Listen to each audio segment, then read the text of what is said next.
ఏమైందిరా? తీగ తెగింది అంతేనా? అయిపోయిందా? టన్నులు ఉంది ఇంకా చూసావా?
మీ అందరికీ ధన్యవాదాలు, శుభాకాంక్షలు తెలియజేస్తా ఉన్నాం. ఇవాళ అదేవిధంగా ఇవాళ మనమందరం ఇవాళ పోటీతత్వం ఈ సమాజం పరిగెత్తుతా ఉంది, ఎక్కడ ఆగుతలేదు. కాబట్టి ఇవాళ సమాజం ఏ విధంగా అయితే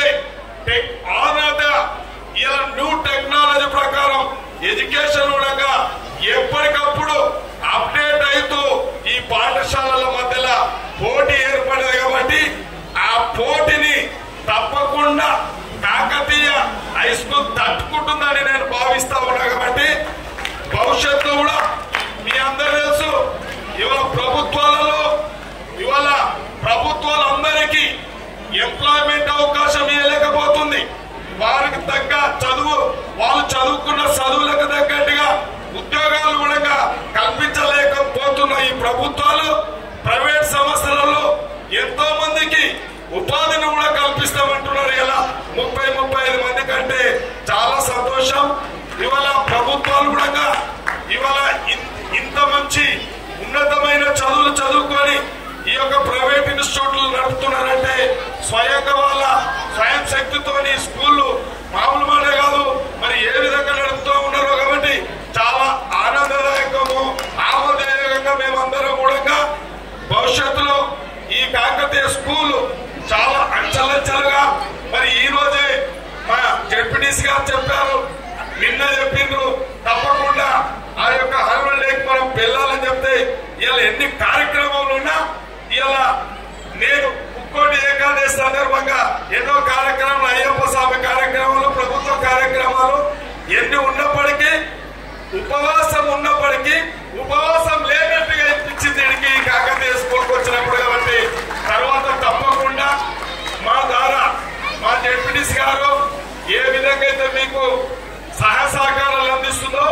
నాకు తెలియదు, కానీ రేపు భవిష్యత్తులో కాకతీయ హై స్కూల్ కు తప్పకుండా పాలన పరమైన ఇబ్బందులు ఏమైనా ఉన్నా కూడా మాట సాయం కానీ మాతోని మా బాధ్యతల్లో మీకేమైనా అవసరం ఉంటే ఒక శాసనసభ్యునిగా ప్రభుత్వం అధికారంలో ఉంది, మీకేమైనా పాలన పరమైన అనుమతులకు